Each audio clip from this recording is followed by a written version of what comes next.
Welcome to the second phase of the linear programming problem formulation.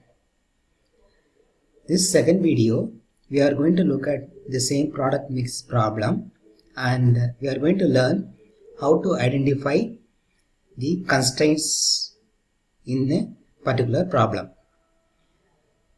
Here again we are going to start off with the same product mix problem that we have seen in the previous video, and we are going to identify the constraints from that.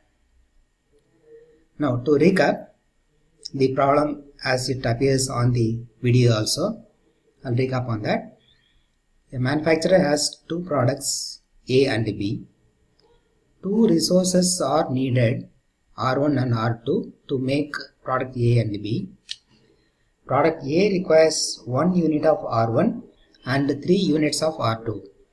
Product B requires 1 unit of R1 and 2 units of R2. Manufacturer has 5 units of R1 available and 12 units of R2 available. The manufacturer also makes a profit of Rs 6 per unit of A sold and Rs 5 per unit of B sold. In the previous video, we have developed the objective function.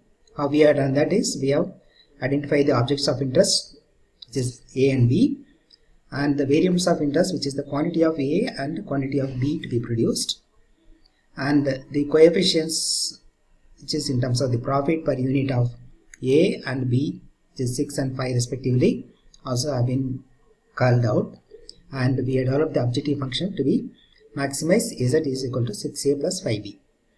Now the key is we need to identify the constraints. Now the manufacturer ideally would like to produce as much as possible so that he gets a maximum profit.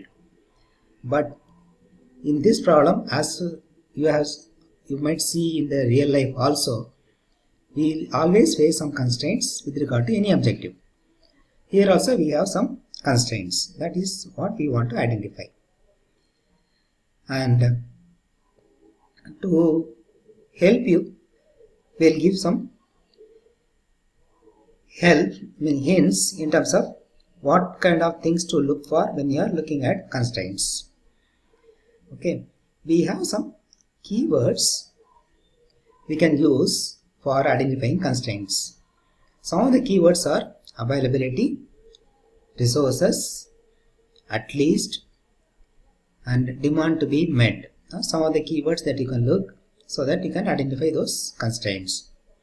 Now when you look at availability, the keyword availability in a particular sentence or something like that, you can always be sure that it is also again referring to some constraint. In this case, it is a constraint which is going to pull down the amount of maximize function. And when you are looking at minimize function, when we have constraints which are outward looking, that is to maximize on some kind of output, whereas we really want to reduce the output. So in those cases, we may have keywords like at least, demand to be met, and things like that. Here we are going to use these keywords to identify the constraints from the above problem. Now I request you to pause the video for 5 seconds and then look at the problem and identify the sentence where we can identify these constraints.